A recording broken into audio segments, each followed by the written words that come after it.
ధ్యానించుకుందాము.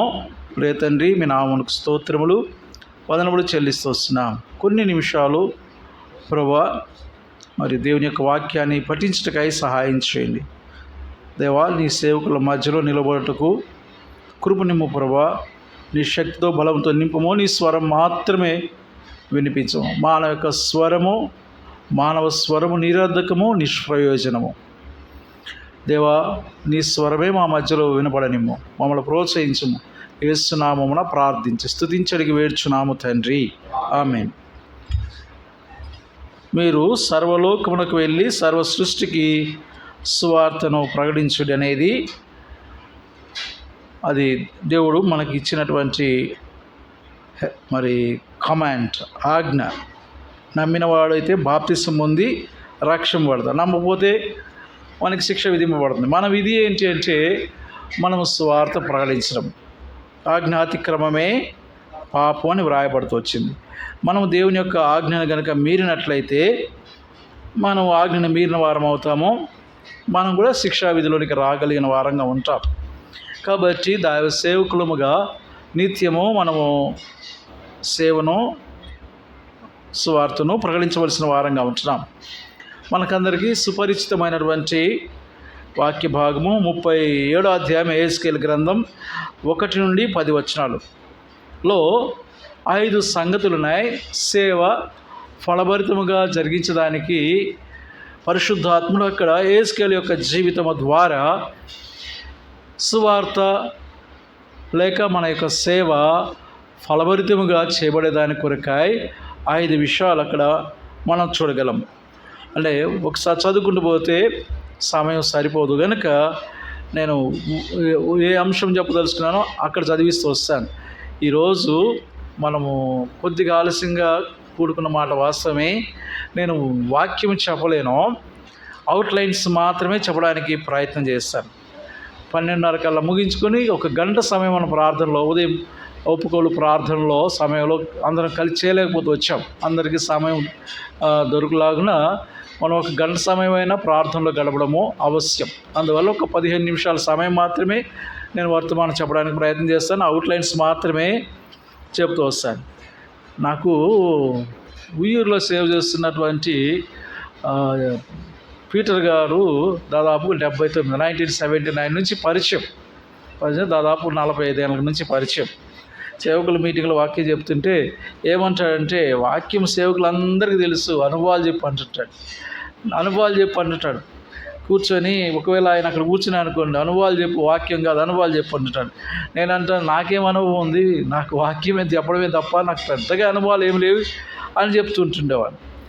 చూడండి, నేను ఇప్పుడు ఒక 15 నిమిషాల్లో 5 విషయాలు చెప్పడానికి ప్రయత్నం చేస్తాను. మనం చేసే పరిచర్య, మనం చేసేటువంటి సేవ ఫలభరితముగా ఉండాలి అంటే మొట్టమొదట 37వ అధ్యాయంలో 37వ అధ్యాయం మొదటి వచనం, యెహోవా హస్తము నా మీదికి వచ్చెను, నేను ఆత్మవశుడనై ఉండగా. మొట్టమొదట మనం చేసే పరిచర్య ఫలభరితముగా ఉండాలి అంటే అది మనము దేవుని యొక్క అప్పుడు ఆత్మ వశము, ఇప్పుడు ఆత్మ నింపుదల. దానికి మరో పేరు మనగా పెట్టుకున్నట్లయితే ఆత్మాభిషేకం, ఆంక్షన్ అంటాం ఇంగ్లీష్లో. ఆంక్షన్, అనాయింట్మెంట్ పలు రకాలతో పిలవచ్చు. మనం ఎట్లా పిలిచినా ఆంక్షన్ అన్నా, అనాయింట్మెంట్ అన్నా, లేకపోతే అభిషేకం అన్నా, తెలుగులో ఏమైనా కూడా ఒకటే. ఆత్మచేత అభిషేకించబడకుండా మన పరిచర్య అదెంత మాత్రం కూడా అభివృద్ధి కలగదు. ఇప్పుడు నేను మంచిగా వర్తమానం చెప్పవచ్చేమో, కానీ నేను ఆత్మతో నింపబడకపోతే, నాకు చాలా జ్ఞానం ఉంది వాక్యములు అనుకొని నేను భావించవచ్చు. అయితే నేను ఆత్మతో నింపబడకపోతే నేను నా పరిచర్య అంతా ఫలభరితముగా ఉండదు. కాబట్టి నేను దైవ సేవకుల సమావేశములలో ఎక్కువగా ఆత్మ నింపుదల గురించి మాత్రం మాట్లాడుతుంటాను. ఆత్మ చేత నింపబడడం అనేది చాలా చాలా ప్రాముఖ్యం. మరి అట్లా చెప్తుందా లేఖనం, అలా చెప్తుందా ఆత్మచేత నింపబడడం అంటే చూడండి 24వ అధ్యాయము లూకాసు వార్త 24వ అధ్యాయము 48వ వచనం. 24వ అధ్యాయము 48వ వచనం. ఈ సంగతులకు మీరే సాక్షులు. ఇదిగో కంటిన్యూ చేయండి. నా తండ్రి వాగ్దానం చేసినది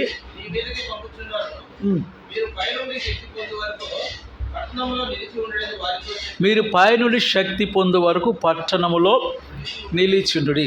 ఇక్కడ చూడండి, మనం చూస్తూ వచ్చామంటే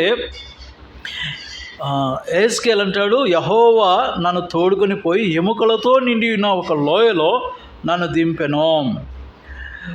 ఆయన వాటి మధ్య నన్ను ఇటు అటు నడిపించుండగా, ఎన్ని ఎముకలంటే మహాసైన్యం వలె ఉన్నటువంటి ఎముకలు. తర్వాత ఆ ఎముకలన్నీ కూడా సమకూర్చబడిన తర్వాత, లేచిన తర్వాత మహాసైన్యంగా కనబడుతుందంట. ఆ మహాసైన్యానికి జీవం తీసుకొచ్చినటువంటి వ్యక్తి ఒకే ఒక్కరు. నేను ఒక్క విషయాన్ని నమ్ముతూ వస్తాను. మనలో ఉన్నటువంటి వారు ఒక్కరైనా కూడా ఆత్మచేత నింపబడితే, ఒక్క వ్యక్తి చాలు, ఆత్మచేత నింపబడితే మహాసైన్యాన్ని ఏం చేసి జీవంలో చచ్చినటువంటి అపరాధముల చేత, పాపముల చేత చచ్చినటువంటి మనుషులకు మనం ఏం తీసుకొని రావచ్చు అంటే జీవాన్ని తీసుకొని రాగలము. ఒక్కరంగా ఉన్నామని అధైర్యపడవసరం లేదు, మైనారిటీస్గా ఉన్నామని అధైర్యపడవసరం లేదు. ఇప్పుడు చూస్తూ వచ్చామంటే మనలో ఉన్న లోపము ఆత్మచేత నింపబడిన కారణం చేత బయట నుంచి ఎదిరింపులు ఎక్కువగా వస్తున్నవి. సేవ వాస్తవాన్ని నా చిన్నప్పుడు 70sలో నేను కర్మేల్లో అంటే మా అమ్మ నాయన పౌడర్ బిలీవర్స్. చిన్న 70sలోనే ఉన్నప్పుడు పాట ఎక్కువ పాడుతుంటే ఆదివారం చీకటి కాలం వచ్చిచుండే కృపకాలమును ఉపయోగించనే ఆ పాటలో తలుపులు తెరచి ఉండగానే సమయాన్ని సద్వినియోగం చేయాలి. అంటే తలుపులు తెరిచినాయి, ఇప్పుడు సమయాన్ని సద్వినియోగం చేసుకుంటామని. ఆ సమయంలో తలుపులు తెరిచినాయి, ఈ సమయంలో తలుపులు మూసివేయబడిన. ఎక్కడికి వెళ్ళినా కూడా ఎదిరింపులు, తిరగబడుతున్నారు, బూతులు తిరుగుతున్నారు, చెప్పనివ్వట్లేదు.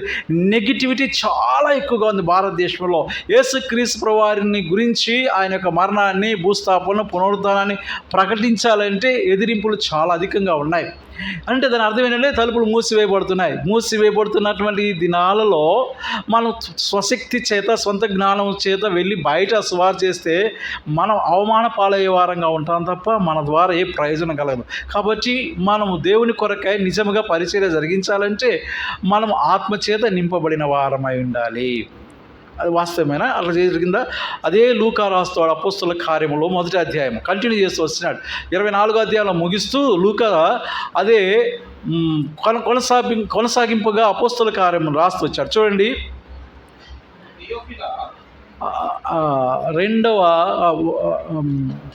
14వ వచనం నుంచి ఉంటుంది. 1వ అధ్యాయం 14వ వచనం. వారందరూ కూడి మేడగదిలో ప్రార్థన చేయుచుండగా, ప్రార్థన చేస్తున్నప్పుడు 2వ అధ్యాయం 1వ వచనం నుంచి చదవండి.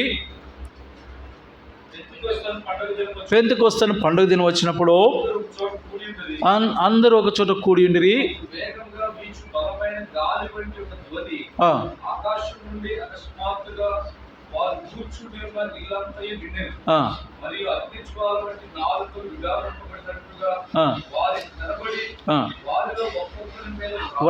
గమనించాలి, పరిశుద్ధాత్మ వశంలోనికి తీసుకుంటాడు. వ్రాలుతూ వచ్చేవాడు అది ఆ దినాల్లో. ఇప్పుడు అది ప్రభువైన యేసుక్రీస్తు వారి సిలువ వేయబడడానికి ముందు, సిలువ వేయబడిన తర్వాత పరిశుద్ధాత్మ మనలో ఉన్నాడు కాబట్టి మనల్ని అభిషేకించడం, కాబట్టి వాళ్ళ మీద వ్రాలడమో, వాళ్ళని కమ్ముకోవడమో ఇట్లా జరుగుతున్న సందర్భాలు పాత నిబంధనలకు సంబంధించినవి. క్రొత్త నిబంధనలో మనలోనే ఉన్నాడు కానీ మనల్ని అభిషేకిస్తుండాలి, మనల్ని బలపరుస్తూ రావాలి. కాబట్టి పరిశుద్ధాత్ముడు మనల్ని ఎంతగా బలపరుస్తూ వస్తాడో అప్పుడు మనం చేసే పరిచర్య, సువార్త పరిచర్య కావచ్చు, లేకపోతే ఏ వాక్య పరిచర్య కావచ్చు, అది ఫలభరితంగా ఉంటుంది.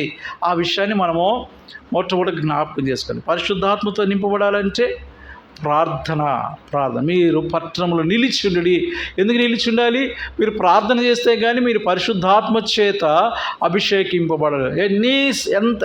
ఎట్ ఎనీ కాస్ట్, ఎంత క్రయమైనా చెల్లించాయి, మనం పరిశుద్ధాత్మ చేత నింపబడితేనే కానీ అభిషేకం పడితేనే కానీ సువార్తను ఫలభరితంగా చేయలేము. వెళ్తున్న వీధిలోనికి ఒక్కరు కూడా రక్షణ పొందడంలా వెళ్తున్నాం. ఆ దినాల్లో వీధుల్లోకి వెళ్ళి స్వార్థ ప్రకటిస్తే అనేకులు రక్షణ పొందుతూ వచ్చేవారు. కాబట్టి మొట్టమొదటి విస్తరించి మాట్లాడలేను, అవుట్లైన్స్ మాత్రమే చెప్తున్నాను. ఇది మొట్టమొదటి విషయం. మనం అభిషేకించబడాలి. అభిషేకించబడడానికి మరి ఆధారం ఏంటంటే ప్రార్థనా జీవితము. రెండవ సంగతి చూడండి, 2వ వచనం, ఎముకలు అనేకులు ఆ లోయలో కనబడెనో అవి కేవలం ఎండిపోయినవి. ఆయన నరపుత్రుడా, ఎండిపోయిన ఈ ఎముకలు బ్రతకగలవా అని నన్ను అడగ్గా, ప్రభువా యెహోవా అది నీకే తెలియనని నేనంటిని. మీరందరూ దైవ సేవకులు, సవివరంగా వివరించి సమయం లేదు కనుక ఈ భావం ఏంటంటే అక్కడ ఏమనంటే ప్రభువా అది నీకే తెలియను అంటే తగ్గించుకుంటూ వస్తున్నాడు, అంటే హ్యూమిలిటీ కనపడుతుంది అక్కడ ఆయనలో, అంటే ఒకటే తగ్గించుకున్నటువంటి స్వభావం. కాబట్టి యేస్కేలు పరిచర్య ఎండిన ఎముకలను మహాసైన్యం వంటి వారుగా వారు కలుసుకున్నప్పుడు, జీవం వచ్చినప్పుడు మహాసైన్యం వల్ల ఉన్నారంటే, అంత గొప్ప మహాసైన్యానికి జీవం ఇస్తూ వచ్చాయంటే ఆయనలో ఉన్న మొట్టమొదటి విషయం. రెండో విషయం ఏంటంటే ఆయన తగ్గించుకున్నటువంటి వాడు, మహాగణుడు, మహోన్నతుడు, ఉన్నతమైన స్థలంలో నివసించేటువంటి వాడు ఎవడు, విరిగి నలిగిన హృదయం కలిగిన వాడై దీన మనస్కుడై ఉంటాడు, వాడిలోనే ఉంటానంటూ వస్తున్నాడు. కాబట్టి ఎవరి పరిచర్య ద్వారా ప్రభువారు అది బలమైన పరిచర్యగా చేయగలంటే విరిగి నలిగినటువంటి హృదయం కలిగిన తగ్గించుకున్నటువంటి వారు. నాకు ఒక విషయం ఇష్టంగా ఉంటుంది, భక్సింగ్ గారు ఎన్నడూ కూడా పాస్టర్ అని కూడా రాసుకోలేదండి ఆయన పేరుకు ముందు, దైవ సేవకులని కూడా రాసుకోలేదు. అంటే ఆయన నిత్య బంధముల యందున్న మీ సహోదరుడు అని రాస్తుండేవాడు. అంటే పాస్టర్ అని పిలువబడ్డానికి కూడా ఆయనకి ఇష్టం కలిగి ఉండేది కాదు. ఇప్పుడు మనం ఏం కలుగుతున్నాం, డీకన్స్ అని పిలువబడుతున్నాము, లేకపోతే ఇంకేదేదో రకరకాల పేరుతో పిలువబడడానికి ఇష్టపడుతూ వస్తున్నాం. ఆ మాట ఆయన పిలిపించుకోవడానికి ఇష్టపడలేదు ఆయన. అంటే అంతగా ఆయన హృదయంలో, మనసులో, హృదయంలో, ప్రవర్తనలో ఆయన చాలా తగ్గించుకున్నాడు. అడ్మినిస్ట్రేషన్లో స్ట్రాంగ్గా ఉండవచ్చు, అలా లేకపోతే ఇన్ని సంఘాలు కట్టుండేవాడు కాదు. అయితే వ్యక్తిగతంగా ఆయన ప్రభు సన్నిధిలో తగ్గించుకున్నటువంటి, ఎలా వస్తుంది తగ్గింపు జీవితమో, మనము ప్రకటన గ్రంథం కనుక చూస్తే 1వ అధ్యాయం చదువుకుంటూ వస్తే ప్రభు దినాన పరవాసిగా ఉన్నప్పుడు పద్మాసు ద్వీపంలో ఏం చేస్తూ వచ్చాయంటే, ప్రభు ఆయన కనబడినప్పుడు యోహాను ఏం చేస్తాయంటే చచ్చిన వారిని వల్ల పడతాడు. ఎప్పుడు మనం ప్రభుని చూసే వారంగా ఉంటామో అప్పుడే మనకు దీనత్వం వస్తుంది. ప్రభుని మనం చూడకపోతే, ప్రభు మన ఎదుట లేకపోతే, ప్రభు మన కన్నుల ఎదుట కనబడకపోతే మనం తగ్గించుకో. ఎవరైనా హృదయంలో గర్విష్ఠంగా కనపడుతున్నారంటే వారి ఎదుట దేవుడు లేడు అని అర్థం. ఈ దినాల్లో దైవ భయమే లేదు, ఇష్టం వచ్చినట్లుగా ప్రవర్తిస్తూ వస్తున్నాం. మన ద్వారానే ఏమవుతుందంటే సాక్ష్యము అనేకుల ఎదుట దేవుని యొక్క నామం దూషించబడతా ఉంది. బికాస్ మనకు మన ఎదుట ప్రభువారు లేరు. తద్వారా ప్రభువారు మన ఎదురు లేరు కనుక మన హృదయంలో దీనత్వానికి బదులుగా ఏముందంటే అతిశయిస్తూ గర్విస్తూ వస్తున్న కారణం చేత మన పరిచర్య బలహీనంగా ఉంటుంది, ఫలభరితంగా లేదు. ఇది 2వ సంగతి. మనం సేవ, సువార్త ఫలభరితంగా ఉండాలంటే తగ్గింపు కలిగినటువంటి మనస్సు కలిగిన వారమై ఉండాలి, విరిగి నలిగినటువంటి మనస్సు కలిగిన వారమై ఉండాలి. ఇది 2వ విషయం. 3వ సంగతి చూద్దాం, చూడండి, కంటిన్యూ చేయండి. 4వ వచనం, అందుకాయన ప్రవచనమెత్తి ఎండిపోయిన ఈ ఎముకలతో ఇట్లనము, ఎండిపోయిన ఎముకలారా,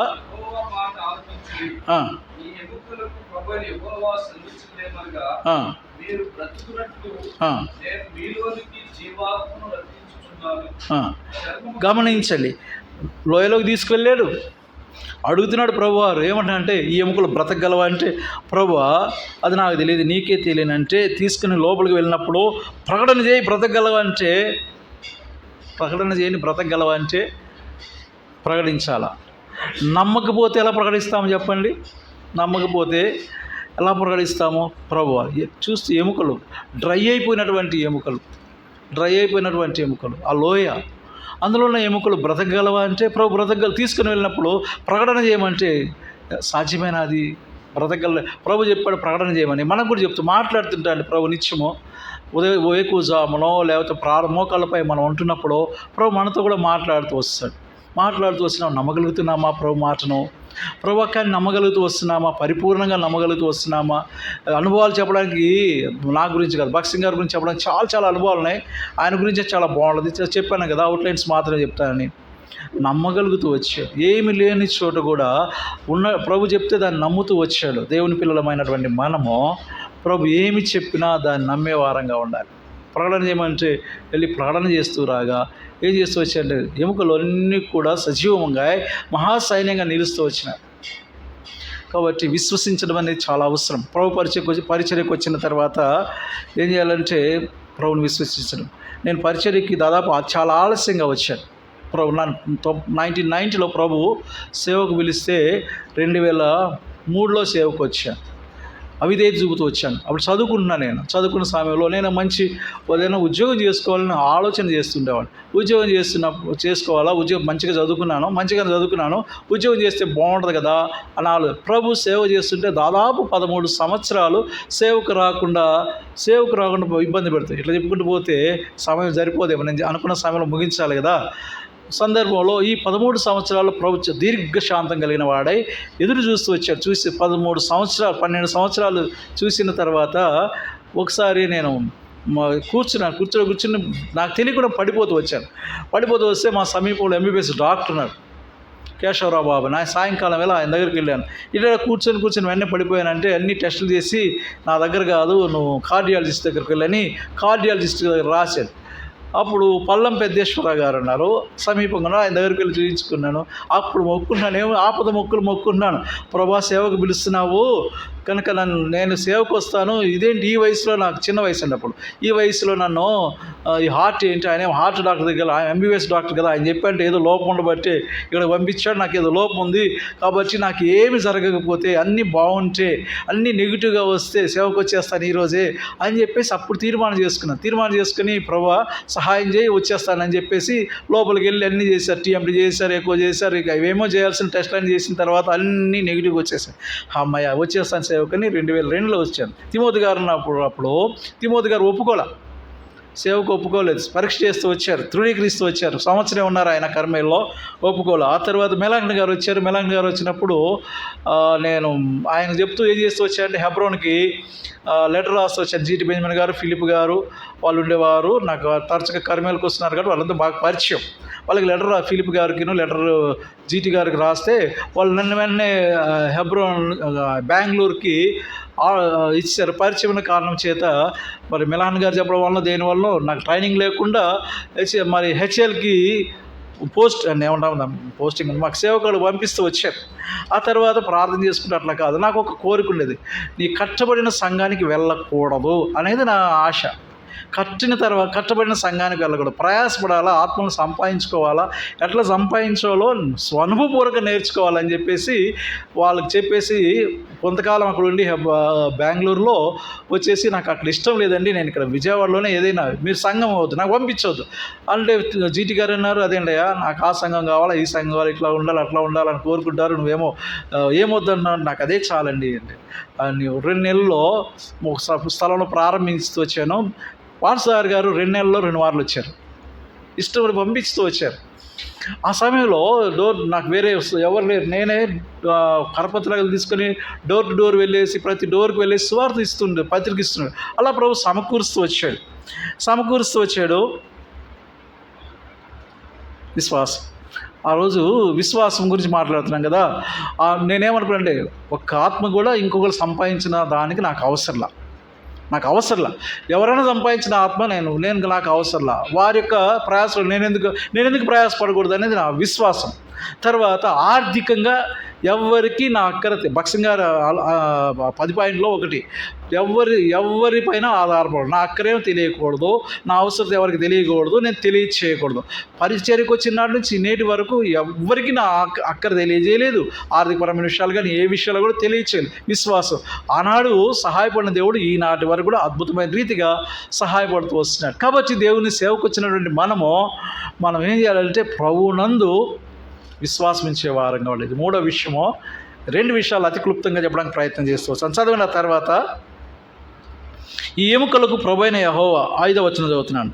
ఈ ఎముకలకు ప్రభువైన యెహోవా సెలవిచ్చినదేమనగా, మీరు బ్రతుకున్నట్లు నేను మీలోనికి జీవాత్మను రప్పించున్నాను, చర్మము కప్పి మీ నరములను నిచ్చి మీ మీద మాంసం పొదిగి చర్మము మీ మీద కప్పెదను, మీలో జీవాత్మ ఉంచగా మీరు బ్రతుకుదురు, అప్పుడు నేను యెహోవానని మీరు ఆయన నాకు ఇచ్చిన ఆజ్ఞ ప్రకారం నేను ప్రవచించుండగా అన్న. గమనించండి, ఇది ఆయన నాకు ఇచ్చిన ఆజ్ఞ ప్రకారము విధేయత. కాబట్టి దేవుని పిల్లలమైనటువంటి దేవుని సేవకులమైనటువంటి మనం కలిగి ఉండవలసినటువంటి 4వ లక్షణం ఏంటంటే ఎప్పుడు కూడా దేవునికి విధేయత చూపించే వారంగా ఉండాలి. ఉదయకాలం ఆరాధనలో ఉపకుల ప్రార్థనలో వింటూ వచ్చాము సౌలుకిను దావీదునకు. దావీదుకు సౌలు కంటే సౌలు ఘోరమైన పాపం చేయాల. సౌలు చేసిన ఘోరమైన తప్పిదాలు సౌలు చేయాల, కానీ సౌలుని త్రోసివేస్తూ వచ్చాడు ప్రభువారు. దావీదును మరి సమకూర్చుకున్నాడంటే కారణం విధేయత. దావీదు విధేయత చూపించేవాడు, అవిధేయుడు ఎవరు? సౌలు.